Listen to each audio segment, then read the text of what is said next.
Hi everyone, it's Miss Nikki Ann. I wonder if all of this is like just a couple of updates. Especially just about what am I saying? Oh, my channel. So Sir, my 10-year-old, has been in the video making business now for a long time, but I finally posted them because he was getting frustrated. Like, I make all these videos and tell my friends they're there, and then so if you see, I try to put um title his as Sir. That'll be the first thing. If you see Sir, it's him, and he's gaming or doing whatever it is the 10-year-olds do, and you can bypass that.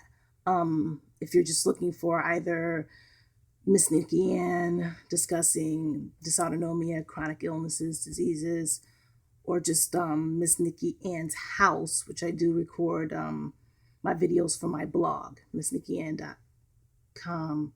Wait, MissNikkiAnn.blogspot.com. Yeah, I don't even know anymore.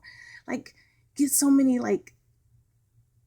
on so many sites. Like, which one? I can't remember. The first thing I should remember is my blog. That I started in 2005.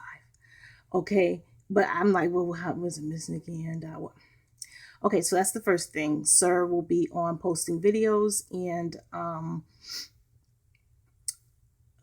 as a parent, to be safe, I always make sure that I'm around him when he's like the PS3 is in my room, and so I can watch him.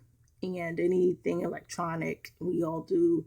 He'll do here, and I'm just watching his every move basically, because the world is crazy. Okay, I would not leave him with that PS3 nor tablet nor anything on his own. Okay, yeah, right. And even when I don't, if I do something really quick and I come back, things will pop. I'm like, how do you get like somebody's boobs pops up, or something? It's like, I don't know. I just, he'll show me what he searched for. I'm like, okay. So there's that. So yes, as far as my breathing, people don't mind. As far as the dysautonomia update, okay, I keep losing doctors with a certain hospital, let's just say, and they're, oh my God, it's my primary care, and then I still didn't know what I was gonna do, but I had like a need to go. I fell twice in a week, and okay, so lots of things happening there. Then I lost my, oh my God, my OBGYN. Now I have three OBGYNs. Oh, four. Yeah, actually. The my regular OBGYN who closed and then was like, when I got the letter, I don't think she was even going to be open one more week. Okay. So, wow, you're urogynecologist, right? And then I have my breast specialist, same area.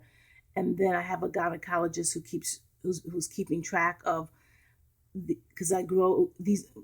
If I look like I've got a lot of moles, there have been places that you can't see, and we just like to keep track and be sure that with all the cancer in my family, that everything's okay there. So, and I'm just so then I lost the second primary care. They just decided they're going to close that whole practice down there, and so I'm going to be following my original primary care. He's connected to another hospital, but he knows everything, and it just takes so. And oh, that the primary care that took his place when he left, he had actually read my stuff, and he knew about dysautonomia.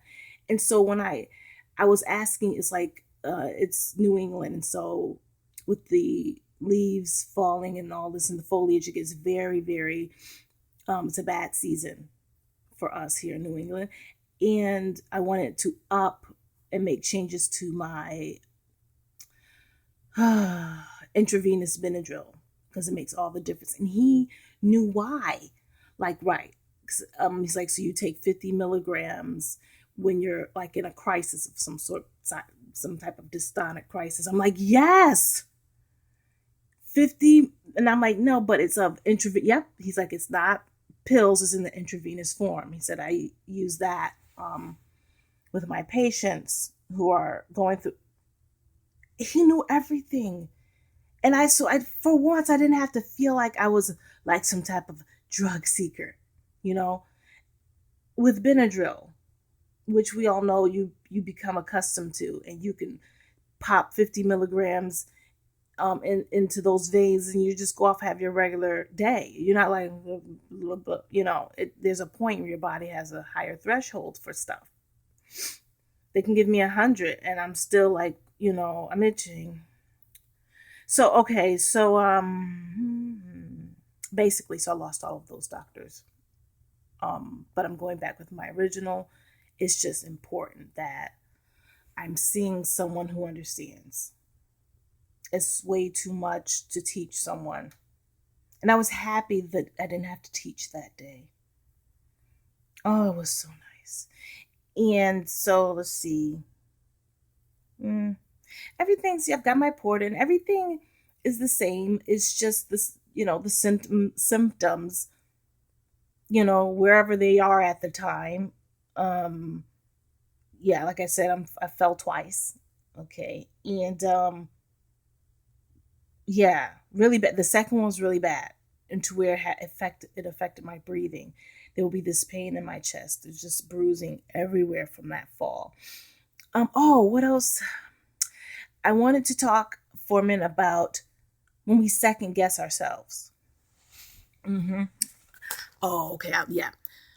People, after you've been in the game for a while, you know your body, and okay, I did A, B, and C, and D, E, and F happened. Okay. And normally I do A, B, and C, A and B, and I'm fine. But they added C, and so D and E and F happened. So I don't care how little the steroid is that you're taking. If it's in your Florinef, or it's in the, if you actually get a high dose of prednisone, like I did that time when I was having issues with my COPD, asthma, and allergies, and then ballooned up to people damn near 300 pounds. A person whose average weight, if I exercise, I was 138. It took me hardcore exercising to be 138. And I always wanted 135. But so to be 138 and 142, if I'm just not trying to do any, extra, exercising, running and stuff.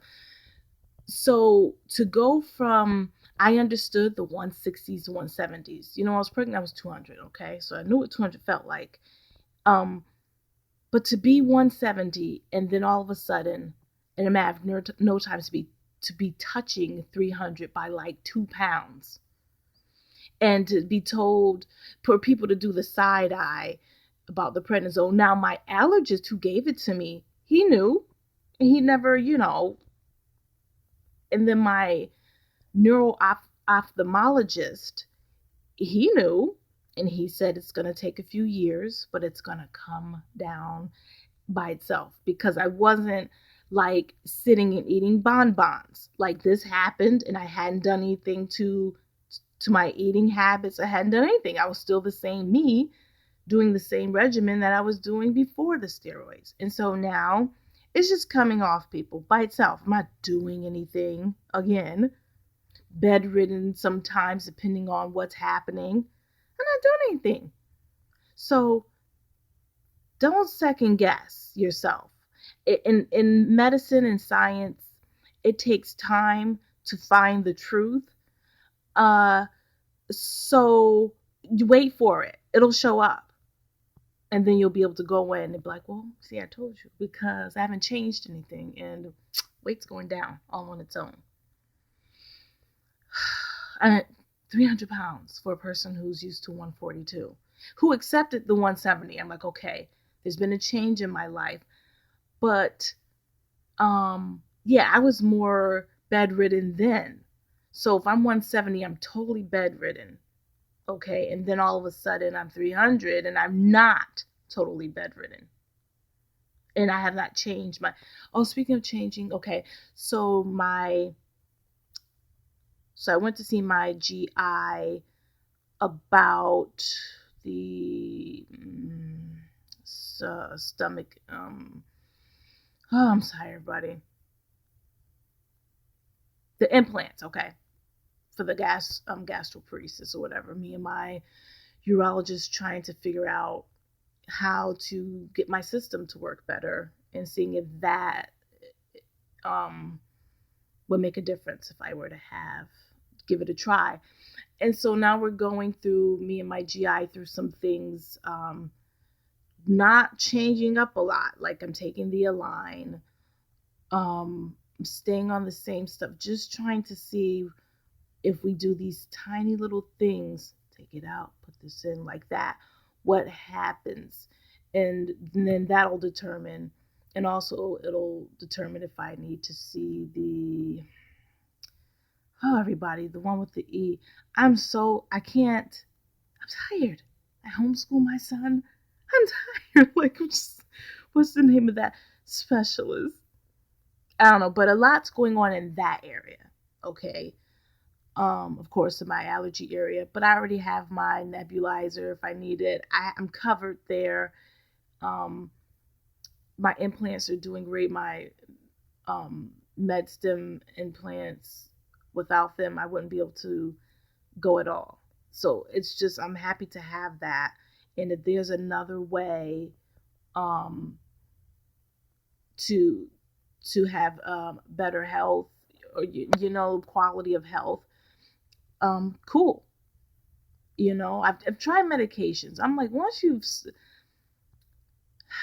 I prefer simple surgeries, the things that medications do to you, and I'm on enough. I think I've maximized. And remember, I was a raw foodist. I tried everything, and this illness is what it is. Yeah. So sometimes just the help of a device, just like with my port, I'm noticing that those things that just help, and they're not any type of medicine attached to. I like it.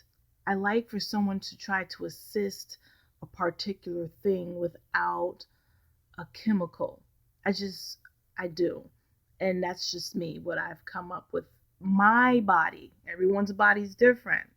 Some people are not really, their bodies don't take surgery well. Okay. So, but I had that 5. I did have a problem, but that was to be expected when they were trying to put in take out the old port and put in the second port. I was redunculous, people. So, but usually I handle it well, yeah.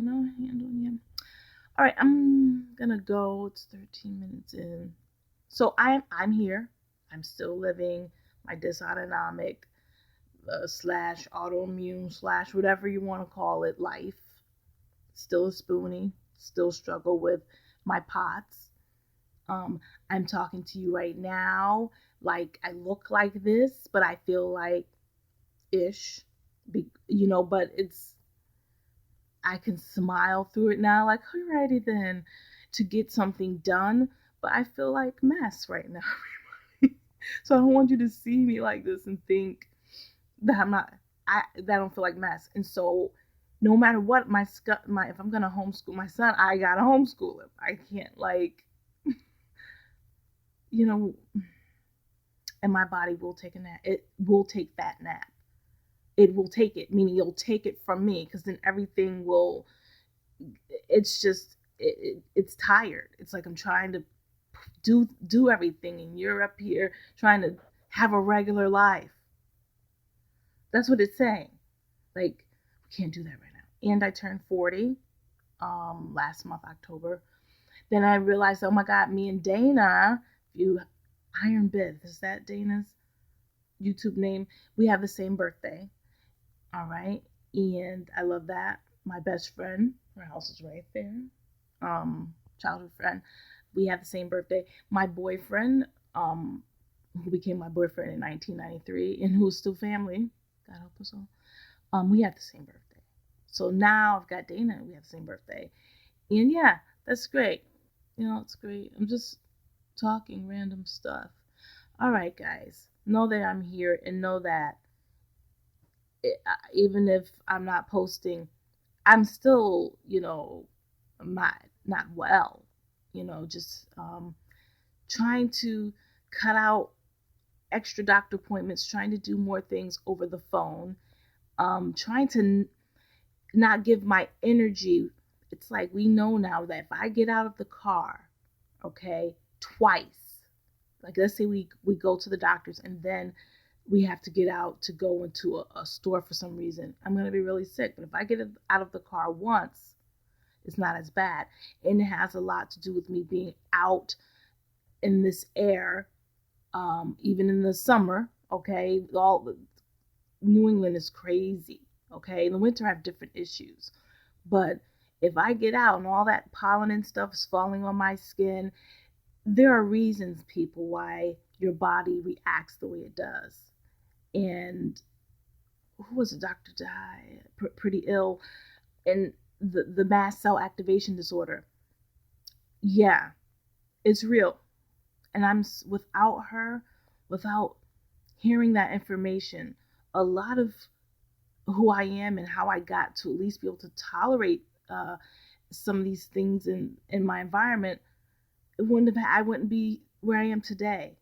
Now the doctor, oh God, the last primary doctor knew about mast cell activation disorder, believe it or not, so I don't know what he called it, but yeah, everything that's happening is real. It's not, you need to exercise more. I do, people. I do my biking, which I find is, sitting and doing that is the best. I get the best out of it, because if I'm walking too much, I won't. It's different when you're standing up and sitting down. I know you all know the difference. From when you're lying down, you're like, when I lie down, I'm like, oh my God, my heart is so happy, people. I can always cry when I think about it.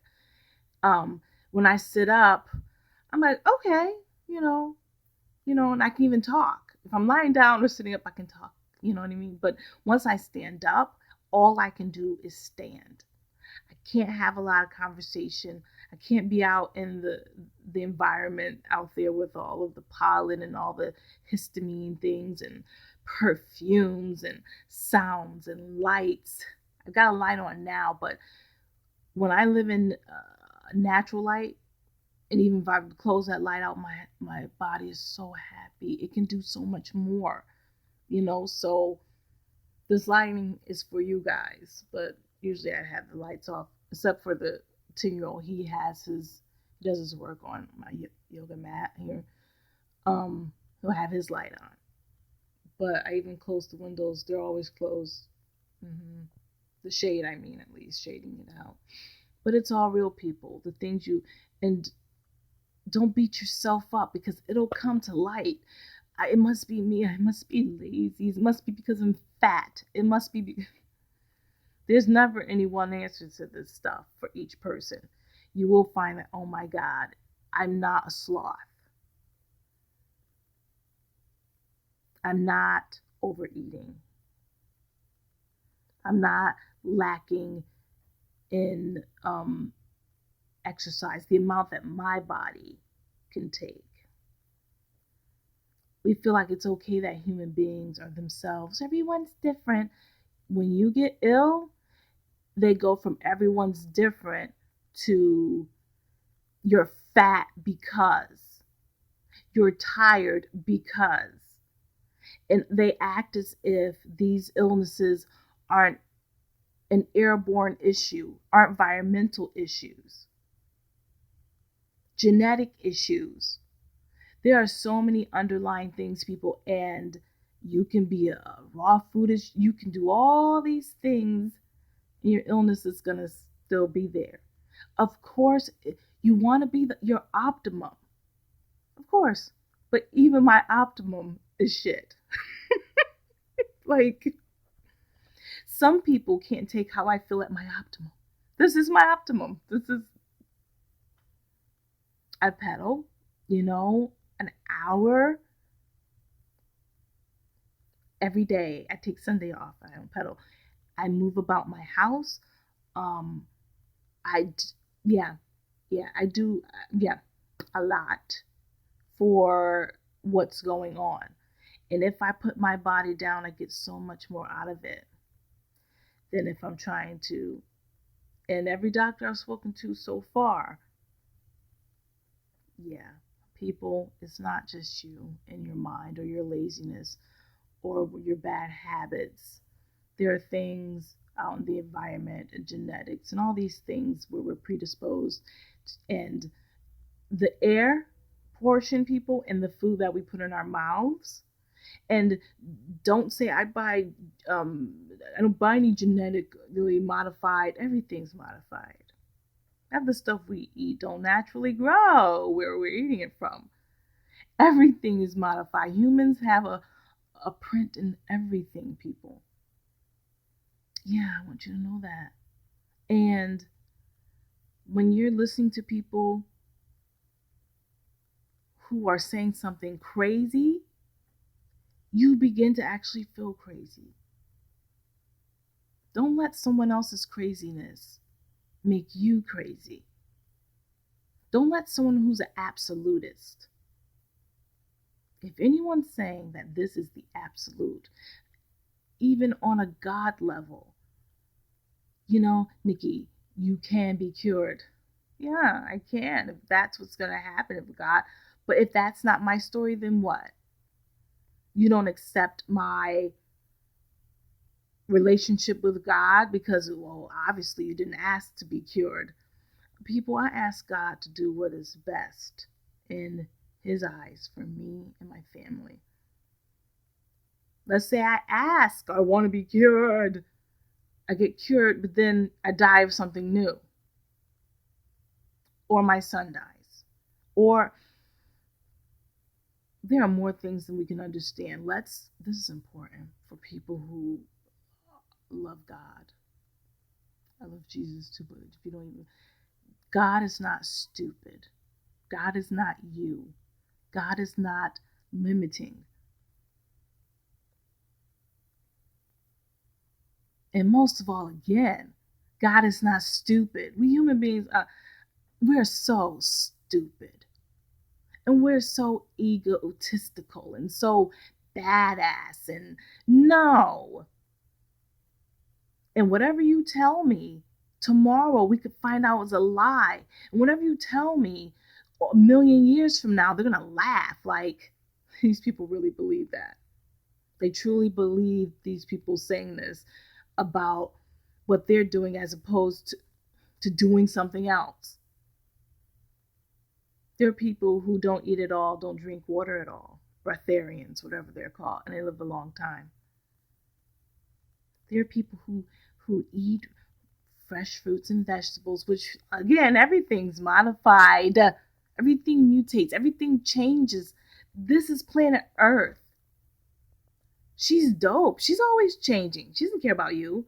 She doesn't care about your global warming.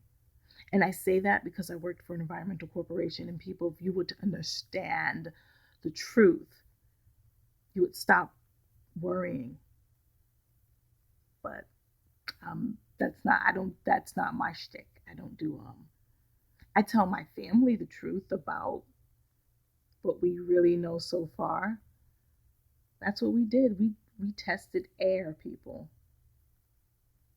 I'm just gonna say in life, be your best, do your best. Fall when you fall.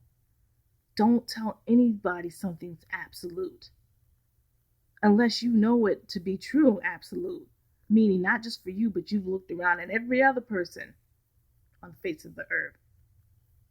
But it's not going to happen, I can assure you. And God's not stupid. He wouldn't give you that power because you're human and we do stupid shit. Being famous is not a power. It's a disability. Being famous is a disability. Trust me on that. God is not us. God is not stupid. Mother Nature is the shit, and she will kick your ass. And she listens to you talk as if it's all you and we're that dope to where we can force her to do certain things. She is laughing. She's like, what is wrong with these people? When I'm ready, I'm going to do what I'm going to do. And she turns to me, MissNikkiAnn, did you check those numbers? Yeah, I did. Actually, they work out. Right, because you did what? I worked at a place where we tested air and all those things. And what do you feel? I feel like we better just do our best instead of talking about, everything being one thing that we think it is and it's really not.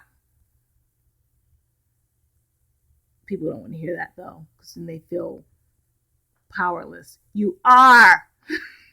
You're a human being. You know what that looks like. There's a car crash happening somewhere right now, millions of them. So many things are going wrong right now because we're humans. When we get together and decide on a thing and it has this energy about it of our pure hearts coming together to accomplish a goal, that's just dope. Even this Dysautonomia thing and how we're vlogging, it's just dope. It's beautiful to help others and to come together on things. But we have our differences, and that's beautiful. We're here on an imperfect planet, and that's beautiful. It gives us stuff to do. It gives the doctor the opportunity to help someone. It gives the taxi driver an opportunity to help someone. It gives a corporation like I used to work for an opportunity to help someone. Not cure anything, to help. And things mutate, things change through all the things that Mother Nature's doing and so forth. Then you wake up one day and the problem is no longer a problem. And we mostly think it's because we're so dope. You know what we did? We made Mother Nature, she laughs. God doesn't though. He's like, why do you act like I'm stupid? You're stupid. I'm not stupid. I feel like that's probably about right. Or it's wrong. Or whatever. I'm going now. Let life unfold itself to you. Do your best. Don't kill yourself trying to do your most, if that makes sense. You literally could crawl to a doctor appointment because you've already been to 50. And but I did my most, I'm here.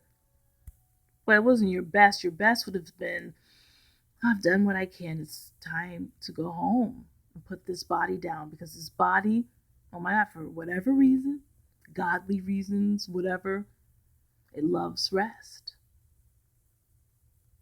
It loves to eat. There are things that, just the simple things that I have to give to this body, and that's everyone. And so there's a time to say, that's it for today. If I don't tend to this machine, the next day will be a little special, might be sick, or might just make a lot of mistakes from not resting, from not eating while I feel like it's time to eat.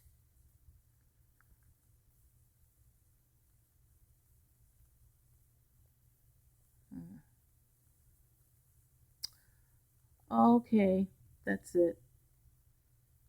Be good, be patient, be in the moment, and be in the understanding that MissNikkiAnn is having a similar day as the rest of you spoonies. I just smiled through it right now to be able to reach out to you just in case you needed to listen to someone rant for 30 minutes to feel like you're in their company. I do it all the time. I turn to others. I will listen to someone rant for an hour and I get off of there and I just feel blessed and rejuvenated. So that's it. Be good, guys. Do your best. Maybe not your most.